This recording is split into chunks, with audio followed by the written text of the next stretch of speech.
Hello everyone and welcome to this new video interview from Hosteltur. Today we have a very special guest, Shaikha Al Nowais. She's an Emirati businesswoman with more than 16 years of global experience in the hospitality sector. Shaikha Al Nowais has been elected as the next Secretary General of the World Tourism Organization starting in January 2026. It is a real honor to have her with us, and we thank her for sharing her time and vision with our audience. Good morning, Ms. Sheila Alnois. Thank you very much for your time today, and congratulations on your new role as Secretary General of the World Tourism Organization. Good morning, buenos dias again, and it's a pleasure to be with you today, Javier. I appreciate your time and thank you so much for hosting me. Okay, thank you very much. So let's start the interview. What parts of your professional experience do you think bring the most to this high position, and how would you like the tourism community in Spain and worldwide to know you? First of all, thank you once again for the interview. Look, it's an extraordinary honor to have been elected as the next Secretary General for the UN World Tourism Organization. I would like to take this opportunity as well to thank my predecessor, His Excellency Zurab, for all his efforts and for all the programs he's been working on or he had worked on as well. And I wish that I continue what has started 50 years ago with the organization by advancing the global tourism around the world. I see this not only as a personal responsibility, but Mhm. it is also a reflection of the United Arab Emirates' strong commitment to global cooperation, innovation, and leadership in a sustainable tourism. My professional journey has been firmly rooted in the tourism and hospitality sectors. It shaped my years of hands-on experience across various facets of the industry. This practical foundation has given me a deep understanding of the sector's challenges, as well as tools to navigate them with empathy and effectiveness throughout my career. Mhm. You have, It's very important as well, Mhm. listening, being able to listen, being open to constructive dialogue, and the ability to adapt qualities are very important in such an industry because Mhm. it's a people centered or people oriented type of industry. Mhm. Where human connection and cultural sensitivity is very important.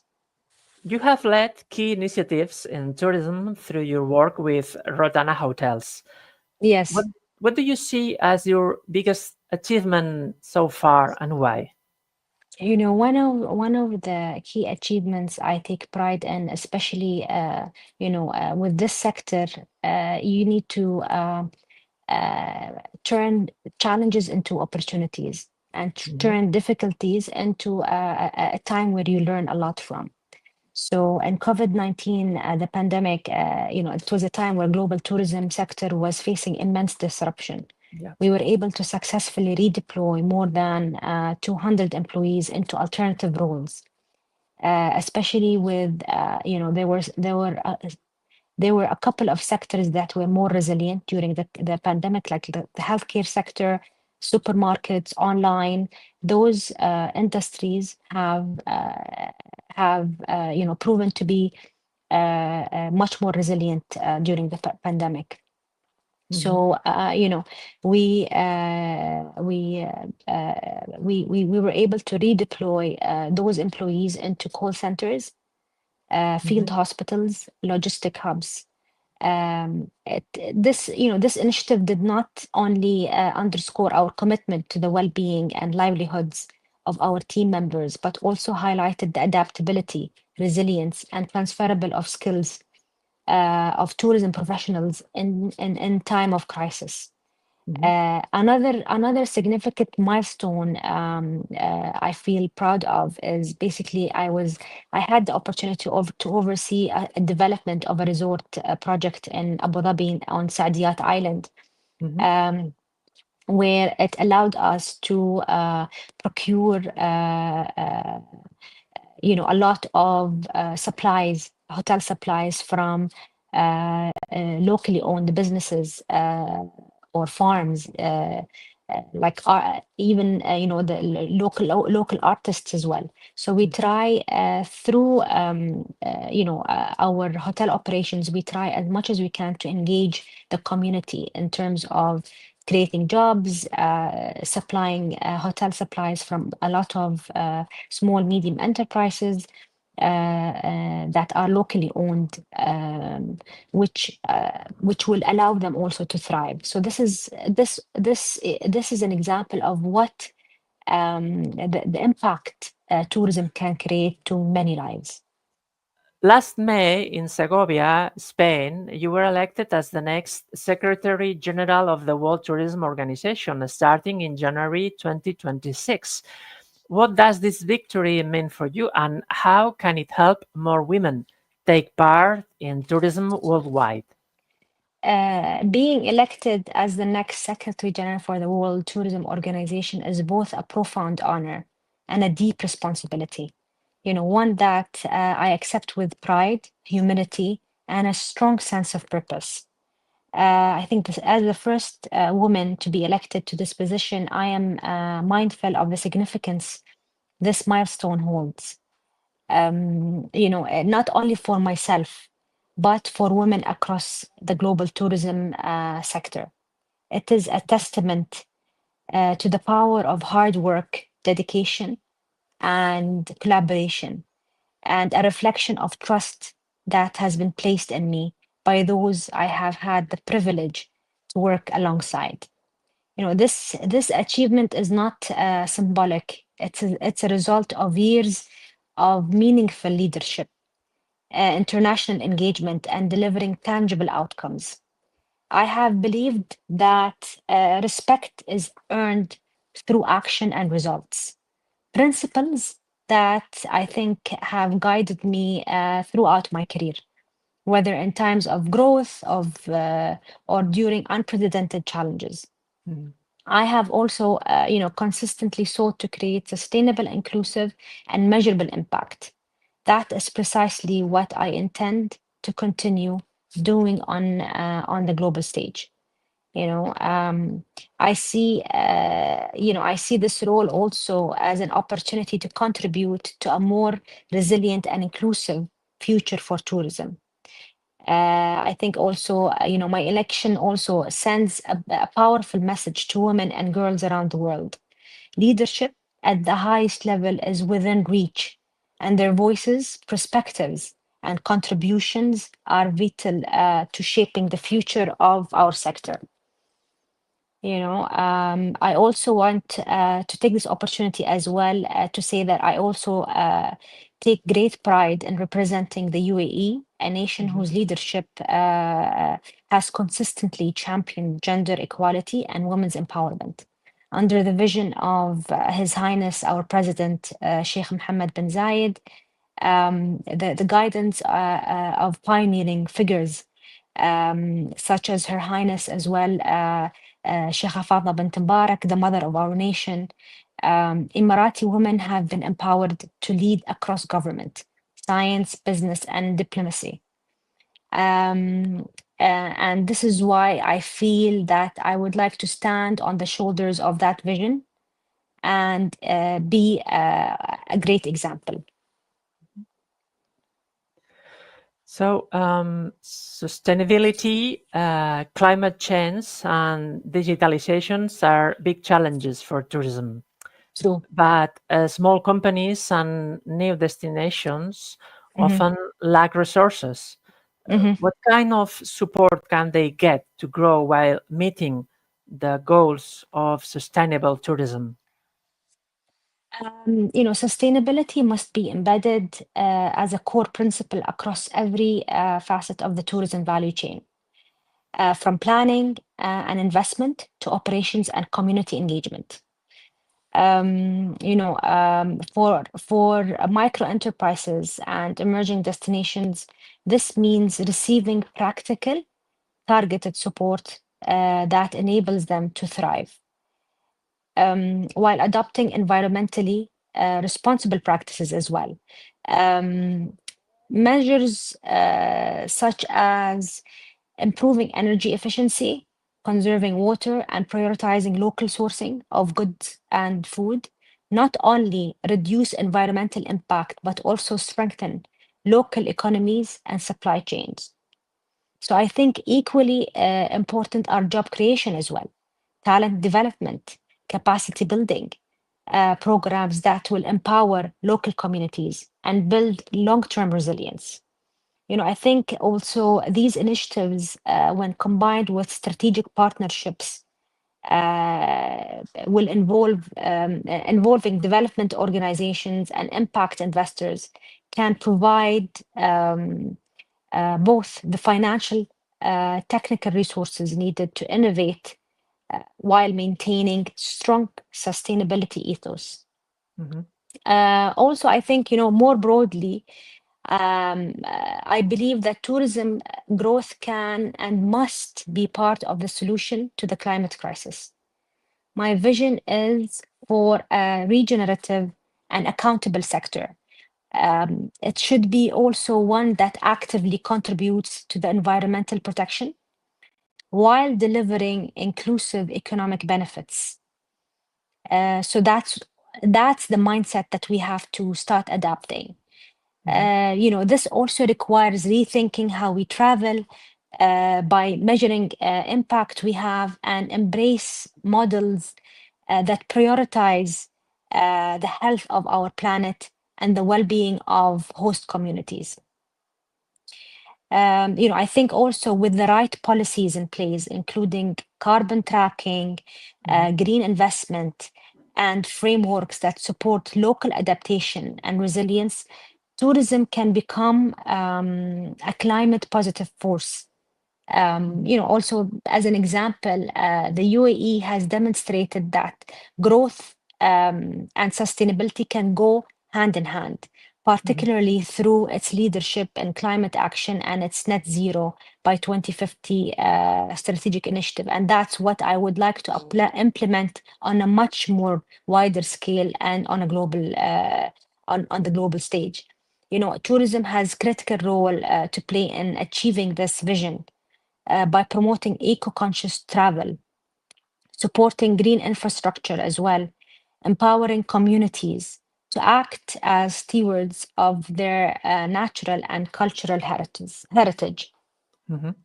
And what about the digitalization? The digitalization, I think tourism must be safe all the time, with the growth and what's happening internationally when it comes to AI and digitalization. We should ensure that we have the right frameworks to keep it safe. And safety should never come at the expense of fundamental rights. Why we need to protect travelers, traveling them is very crucial. We must ensure that any measures taken respect privacy and adhere to ethical standards. I think also when it comes to digitalization, it's very important that I feel with all the new technology, we need to use this to understand travelers better and know how best we can serve them. Because I feel that with tourism, human connection is still key and it will still remain. Nothing can ever replace a real, authentic human connection. And that's what we should use digitalization for. It's number one. We can help. It can help us have a more efficient structure when it comes to cost, and at the same time understand our tourists better, and how we can serve them best. However, tourism is at a bittersweet moment. More people are traveling, but protests from residents are rising in many places, such as in Spain.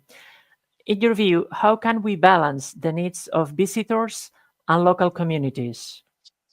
I think the growing tension between increasing tourism and local community concerns must be addressed through coordinated, inclusive action.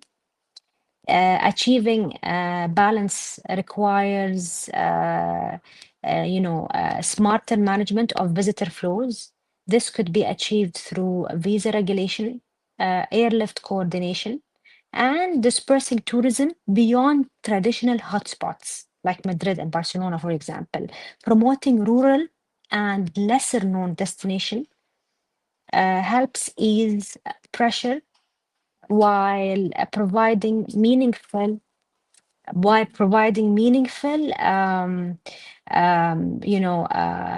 economic opportunities Mhm. to commit to communities that need them the most.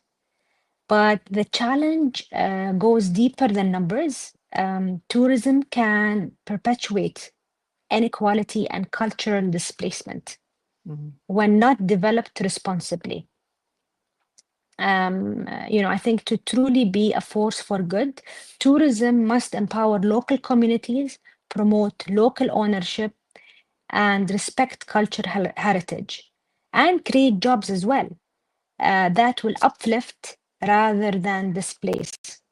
And I think the role of the United UN Tourism must be to empower, not to impose, offering tools and resources to communities, hopefully that can shape tourism on their own terms. And to end, I think ultimately the goal is tourism that supports shared prosperity, preserves identity, and protects the integrity of the places and people we seek to experience. You often speak of modern and inclusive tourism. What Yeah. does this mean to you, and how can it be applied in real life to help both tourism workers and travelers? Look, a modern and inclusive tourism model must be rooted in diversity, innovation, and the creation of shared value. Throughout my career, I have had the privilege of working alongside professionals from over 80 nationalities. I think it allowed me to see different perspectives, the consistent and that consistently fostered innovation, elevated the guest experience, and improved operational excellence. True inclusive goes, true inclusivity goes beyond representation. It means creating equal opportunities for all tourism professionals, regardless of gender, regardless of nationality or background. I also It also means designing travel experiences that are accessible culturally, respectful, and enriching for people from all walks of life. Um, when we embrace this approach, we not only strengthen our institutions and teams, but also build a tourism sector that reflects the diversity, interconnectivity, the world of the world we serve. Mhm. What place in the world inspires you most when you think about the future of tourism? Look, I think every destination in the world holds its own unique charm, shaped by history, culture, and natural beauty. And I think what makes a destination different is its people. Mhm. So I think, when I reflect on the future of tourism, what inspires me most is not just a place, but the people who bring it to life. You know, Mhm. the true essence of any destination lies in the stories, traditions, and hospitality of its communities. It is people who turn a journey into a meaningful experience. And it's their participation that determines whether tourism is inclusive, sustainable, and impactful. I think also from this perspective, I find deep inspiration in places where tourism is evolving with purpose, destinations that are embracing innovation, protecting heritage, and ensuring that growth uplifts communities. I would like to also go back and reflect on my hometown, the United Arab Emirates. I think it's also a prime example of this vision. Over the years, it was able to demonstrate that a country can rapidly grow as a global tourism hub while maintaining a strong commitment to sustainability, cultural preservation, and inclusive development. Whether through its world-class infrastructure, investments in green tourism, or the empowerment of local talent. The United Arab Emirates continues to set a powerful example, I think, of what the future of tourism can and should look like. I would like to add also that the places that inspire me the most are those where tourism is seen not just as an economic activity, but as a force for dialogue, I think, connection and regeneration. It has to be a platform that builds understanding across cultures and deliver a lasting value to both visitors and host communities. So thank you very much, Shaikha Al Nowais, for sharing your time and thoughts Thank you. with us. It has been a pleasure speaking with you. Likewise, thank you so much for having me, and I look forward to living in Spain, hopefully in January 2026. Sure, we'll see you in Madrid in just a few months. And Yes, thanks to everyone watching, and see you in the next Hosteltur interview. thank you so much. Take care. Bye.